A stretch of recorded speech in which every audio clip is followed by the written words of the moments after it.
തെളിവുകളെ സംബന്ധിച്ച് പറയാൻ അല്ലല്ല, ഞാനൊന്ന് ചോദിച്ചോട്ടെ താങ്കളോട്. ജയിലിൽ കിടക്കുന്ന കളവ് കേസിലെ പ്രതികളെ CPM പൊതിഞ്ഞ് സംരക്ഷിക്കുന്ന പാർട്ടിയാണ്, പൊതിഞ്ഞ് സംരക്ഷിക്കുകയാണ്. പത്മകുമാർ ജയിലിൽ കിടക്കുന്നു. ഗോവിന്ദൻ മാഷ് പത്തനംതിട്ട ജില്ലയിലെ ജില്ലാ കമ്മിറ്റി യോഗത്തിൽ പോകുന്നു. അദ്ദേഹത്തോട് യോഗം കഴിഞ്ഞ് ഇറങ്ങുമ്പോൾ അദ്ദേഹത്തോട് നിങ്ങൾ എന്തായി പത്മകുമാറിൻ്റെ കാര്യം ചർച്ച ചെയ്തെന്ന് ചോദിച്ചു. ആ കാര്യം ഇവിടെ ചർച്ച ചെയ്തിട്ടില്ലെന്ന് പറഞ്ഞു. ഗോവിന്ദൻ മാഷ് പറഞ്ഞു ഇത് വേറെ പാർട്ടിയാണ്, വേറെ പാർട്ടിയാന്ന് പറഞ്ഞു. ഞങ്ങളതല്ല, ഞങ്ങൾ CPM-ൽ നിന്ന് വേറെ പാർട്ടിയാണ്. ഈ വിഷയം വന്നപ്പോൾ അദ്ദേഹത്തിൻ്റെ സംഘടനാ പദവി രാജിവെപ്പിച്ചു, പാർട്ടിയിൽ നിന്ന് സസ്പെൻഡ് ചെയ്തു. അത് ഇതുവരെ പിൻവലിച്ചിട്ടില്ലല്ലോ. ഒരു പാർട്ടി പരിപാടിയിൽ അദ്ദേഹത്തെ പങ്കെടുപ്പിക്കുന്നില്ലല്ലോ. പാർലമെൻ്ററി പാർട്ടി സസ്പെൻഡ് ചെയ്തു, അത് സ്പീക്കറെ അറിയിച്ചു. ഇനി അടുത്ത നടപടിയിലേക്ക് കടക്കുന്നത് അതിൻ്റെ കാര്യങ്ങൾ ആലോചിച്ച് ഉചിതമായ തീരുമാനം എടുക്കുക. ഈ വിഷയവുമായി ബന്ധപ്പെട്ട് ഈ കാര്യങ്ങളെല്ലാം ഉയർന്നപ്പോൾ മുതൽ KPCC-യും കോൺഗ്രസ് നേതൃത്വം ഈ മറുപടിയാണ് പറഞ്ഞത്. അത് കഴിഞ്ഞ് കാലം അത്രയും പുതിയ പരാതികളൊന്നും KPCC-യുടെ നേതൃത്വത്തിൽ ഇരിക്കുന്ന ആളുകൾ പരാതിയുമായി രംഗത്ത് വന്നു. പ്രസിഡന്റ് പറയുന്നത് നടപടി എടുക്കണമെങ്കിൽ ദേശീയ നേതൃത്വമായൊക്കെ കൂടി ആലോചിക്കണം. KC വേണുഗോപാൽ തന്നെ പറഞ്ഞ് സംസ്ഥാനത്ത് നടപടി എടുക്കാമെന്നാണ് പറഞ്ഞത്. ഇനിയും വൈകുന്നത് എന്തുകൊണ്ടാണ്? മറ്റൊന്ന് കോൺഗ്രസിനുള്ളിൽ രാഹുലിനെതിരെ വ്യാപകമായിട്ടുള്ള വിമർശനങ്ങൾ.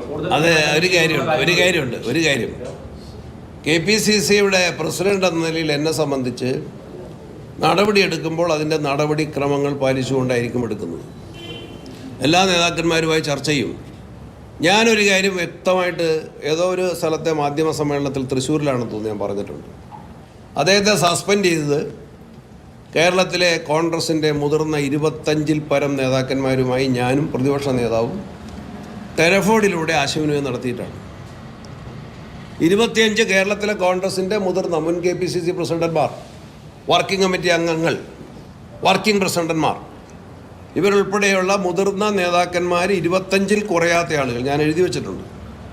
അവരുമായിട്ട് ചർച്ച ചെയ്തിട്ടാണ് തീരുമാനമെടുത്തത്. ഞാൻ മാധ്യമങ്ങളുടെ വാർത്തയ്ക്കനുസരിച്ച് തീരുമാനമെടുക്കാൻ എനിക്ക് കഴിയില്ല. മുതിർന്ന നേതാക്കന്മാരുമായും AICC-യുമായും ആലോചിച്ച് ഉചിതമായ തീരുമാനം ഉചിതമായ സമയത്തെടുക്കും.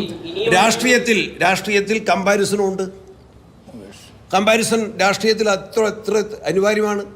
അതുകൊണ്ടാണ് ഞങ്ങൾ പറഞ്ഞത്, ഞങ്ങൾ മാധ്യമ റിപ്പോർട്ടിൻ്റെ അടിസ്ഥാനത്തിൽ പോലും ഒരു MLA ആയ വ്യക്തിയെ പാർട്ടി പോസ്റ്റിൽ നിന്ന് പുറത്താക്കുകയും പാർട്ടിയിൽ നിന്ന് സസ്പെൻഡ് ചെയ്യും, പാർലമെൻ്ററി പാർട്ടിയിൽ നിന്ന് സസ്പെൻഡ് ചെയ്യും, ആ സസ്പെൻഷൻ നടപടികളൊന്നും പിൻവലിക്കാതിരിക്കുകയും അദ്ദേഹത്തെ ഒരു പാർട്ടി പരിപാടിയിൽ ഔദ്യോഗിക സഹകരിപ്പിക്കാതിരിക്കുകയും ചെയ്യുന്ന ഞങ്ങളൊരു ഭാഗത്ത് നിൽക്കുമ്പോൾ, കളവ് കേസിൽ ശബരിമലയിലെ കോടിക്കണക്കിന് രൂപയുടെ സ്വർണ്ണം അടിച്ചു മാറ്റിയ ഗൂഢാലോചനയിലും പങ്കാളിത്തത്തിലും പ്രതിയായ ആളുകൾ ജയിലിൽ കിടക്കുന്ന പ്രതികളെ സംരക്ഷിക്കുന്ന മാർക്സിസ്റ്റ് പാർട്ടിയും ഞങ്ങളെയും ജനങ്ങൾ ശരിക്ക് തിരിച്ചറിയുക തന്നെ ചെയ്യും.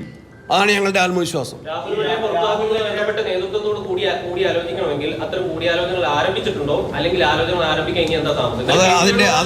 അത് മാധ്യമങ്ങളോട് ഇപ്പൊ പറയാനായിട്ടില്ല. അത്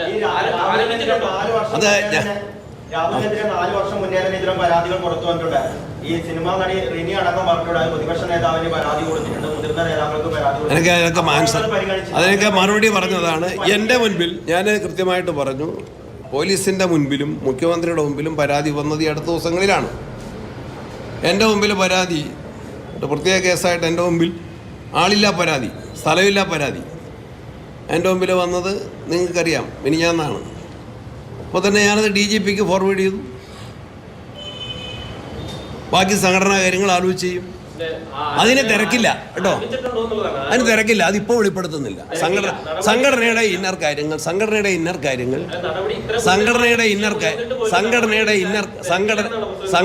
ഇന്നർ കാര്യങ്ങൾ മാധ്യമങ്ങളോട് ഇപ്പോൾ പറയേണ്ടതില്ല. തീരുമാനം വന്നാൽ നിങ്ങളെ അറിയിക്കും.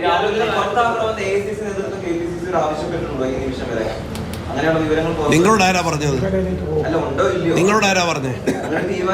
അത് പാർട്ടിയുടെ ആഭ്യന്തര കാര്യങ്ങൾ ഞാൻ അറിയിക്കേണ്ട സമയത്ത് അറിയിക്കുന്നു പറഞ്ഞു. അതെ, കോടതി വിധി വന്നാലും നമുക്ക് സമയമുണ്ടല്ലോ, വരുന്നതിന് മുമ്പ് സമയമുണ്ടല്ലോ. അതിനെ ഞാൻ പറഞ്ഞേ, I will use the apt time for the apt decision. KPCC president Sunny ജോസഫാണ് മാധ്യമങ്ങളോട് സംസാരിക്കുന്നത്. രാഹുൽ മാങ്കൂട്ടത്തിൽ വിഷയത്തിൽ ഉചിതമായ തീരുമാനം ഉചിതമായ സമയത്തെടുക്കും എന്ന നിലപാടിൽ ഉറച്ചു നിൽക്കുകയാണ്. പാർട്ടിയുടെ ആഭ്യന്തര കാര്യങ്ങൾ പിന്നീട് അറിയിക്കും, അത് പാർട്ടിക്കുള്ളിലാണ് തീരുമാനമെടുക്കുന്നത് തുടങ്ങിയ കാര്യങ്ങളാണ് പറയുന്നത്. കോടതിയുടെ തീരുമാനത്തെ അനുസരിച്ചാണോ കാര്യങ്ങൾ ഇരിക്കുന്നത് എന്ന ചോദ്യത്തിനുള്ള മറുപടി, കോടതിയുടെ തീരുമാനം വന്നാലും നടപടിയെടുക്കാം, വരുന്നതിന് മുൻപും നടപടിയെടുക്കാം, ശേഷവും നടപടിയെടുക്കാം. അങ്ങനെ വളരെ അവ്യക്തമായ മറുപടിയാണ് KPCC പ്രസിഡന്റിന് ഇപ്പോഴും ഇക്കാര്യത്തിൽ നൽകാനുള്ളത്.